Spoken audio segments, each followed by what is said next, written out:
We are grappling with big questions about our nation's identity on the line right now. I want to bring in Laura Barone-Lopez, who's covering the White House, Douglas Brinkley, a presidential historian, history professor at Rice University, and co-author of The Nixon Tapes, and Miles Taylor is former chief of staff at the DHS during President Trump's first term, and he's a founder and executive director of Defiance.org. A pleasure to have all of you as we dig into what was a busy weekend and one with big ramifications. Laura, I just want to get to the meat of what the president was talking about. But it really struck me that there was a video that circulated over the weekend of Trump basically watching Fox News watch him.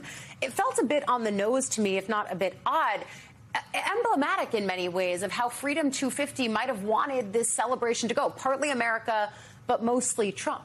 Yeah, it's a perfect encapsulation of what this weekend was and what these 250th celebrations have been about. Yeah. Because, again, alone in and of itself, the fact that Freedom 250, a Trump-backed organization, was running the entire celebrations, the state fair on the Mall, versus that bipartisan, nonpartisan group that was established by Congress, that had been established for years now, getting ready to prepare for this, shows how much this became about President Trump and about his movement and about his supporters. And the president made very clear, he called it repeatedly a Trump rally, and that these were going to be the biggest Trump rallies and the most monumental of his presidency, be it the Mount Rushmore or the one here on the Mall over the weekend. So, and he very much made the speech. It was kind of like his greatest hits.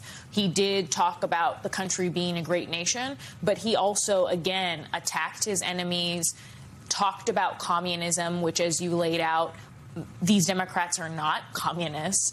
But it reminds me a lot of also 2018 midterms, heading into then, when the president made the midterms about two things. He made it very anti-immigrant, warning of caravans that never appeared alongside the border, but also attacking Democrats as socialists. And now this is his 2026 version of that. Yeah, it's all just a continuation. Everything is a shade of something else. And I agree, out of the hundreds of Trump rallies that I've been to over the course of my career, the one that he gave on the Mall just the other night felt very much like that.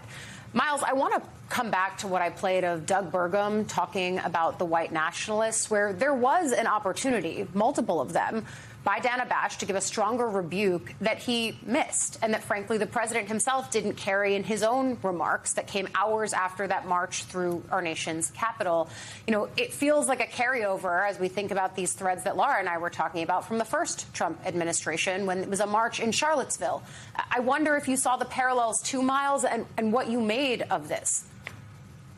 Well, Allie, I'm glad you asked. I felt compelled to write about this morning on Defiance.org because it was so eerily similar to what we saw in Charlottesville. And almost 10 years later, it's the completion of that arc. Remember, in Charlottesville, Donald Trump said, after his own attorney general said there was a terrorist attack, that there were very fine people on both sides. I can't think of another time, Allie, that an American president has said of a terrorist attack that there were very fine people on both sides. And look at where that has gotten us. On America's 250th birthday, it is acceptable for white supremacist extremists to effectively lead their own parades into the United States Capitol. But these are not isolated incidents, Allie. This is U.S. policy to treat these people like patriots instead of to treat them like violent extremists. In the first term,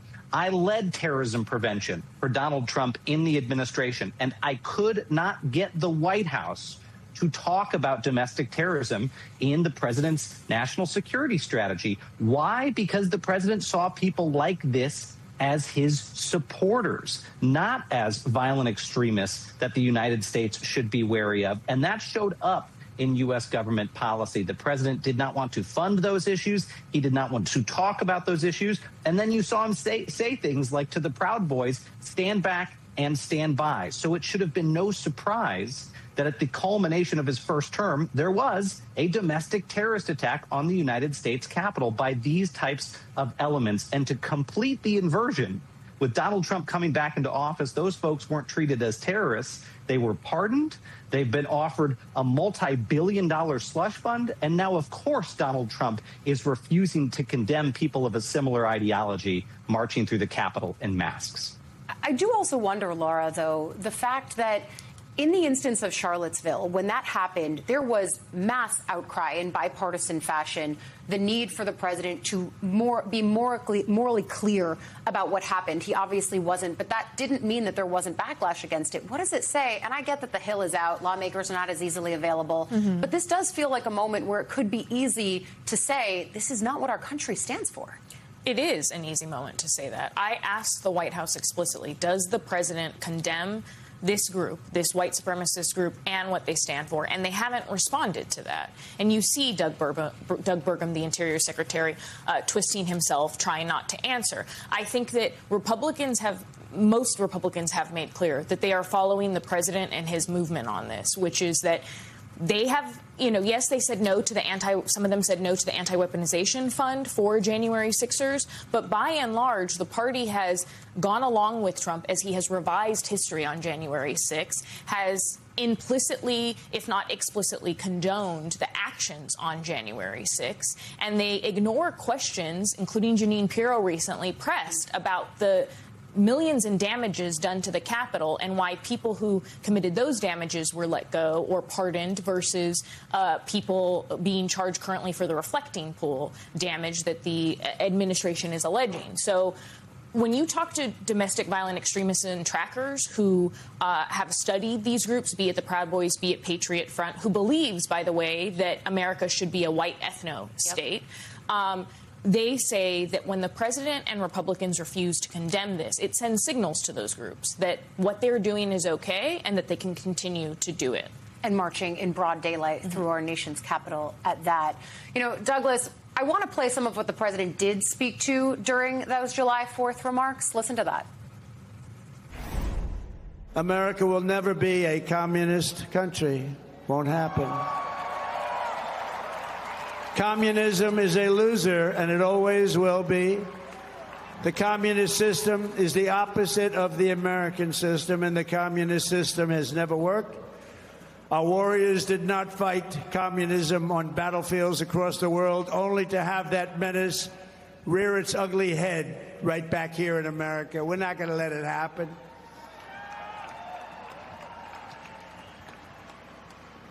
We'd like to stop a threat like that immediately and before it begins. It's like a cancer. You got to cut it out. You got to cut it out fast.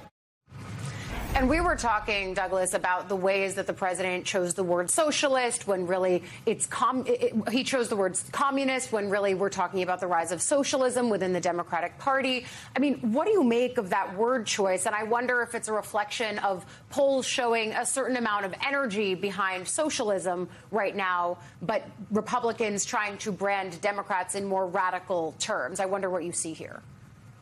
Well, what I see is Donald Trump's deciding to use communism as his campaign rally for the Republicans as we head into the midterms after the summer. I mean, it's straight from Joe McCarthy, former senator of Wisconsin, who was a race baiter and created a Red Scare in the 1950s by just doing a broad brush sweep. You're a communist if you have any kind of progressive value.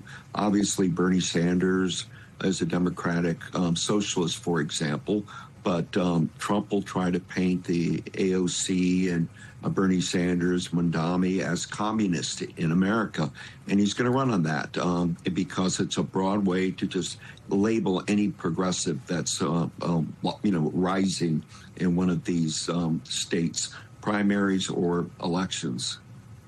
Yeah, Miles, on Sunday morning, Elon Musk responded to a tweet from former L.A. mayoral candidate Spencer Pratt, who said it's okay to love America. Musk wrote back to him, not merely okay, anyone who doesn't love America is a traitor and beneath contempt. Those who don't love America, those who are disloyal, should be exiled immediately. And frankly, Trump actually said something similar at his Mount Rushmore speech. He said, you have to love what we've built. You must love our country. And I wonder if you think that's something we're going to hear more of as we head into the midterms. And they're using words about patriots and traitors that are just so deeply evocative at a point in our country's history where simple disagreement with this administration labels you as something where you might just have a difference of opinion and you might just be striving for the better ideals of this nation. Allie, and I've been thinking about this a lot over the past week for obvious reasons. when this country was founded, dissent was considered one of the single most patriotic things you can do. In fact, the country was built to offer the opportunity for people to dissent without fear of retribution by the government. We are seeing right now, in this moment, mark my words, the criminalization of dissent in the United States of America.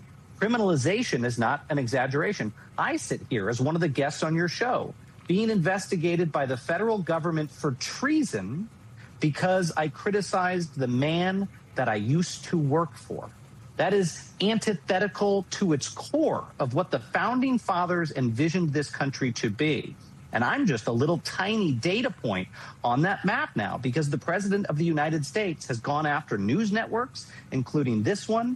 He's gone after broadcasters. He's gone after specific journalists. He's gone after organizations. He's gone after small businesses. He's gone after members of Congress who he's tried to jail for critiquing him, who he's tried to jail for restating the law. That is how severe it is. But it's bigger than Donald Trump, and I'm glad you pointed to Elon Musk's tweet, because this is the scary thing about the second term compared to the first term, is it has infected other people. This view, this inversion that dissent is patriotism into dissent is treason has now been picked up by the president's most popular, most wealthy, biggest microphone supporters and pushed down throughout his movement. That's why we're not talking about a person that I once called a wannabe despot being the only issue. He has created a movement that supports his effort to bring despotic powers into the Oval Office. That's how serious this is.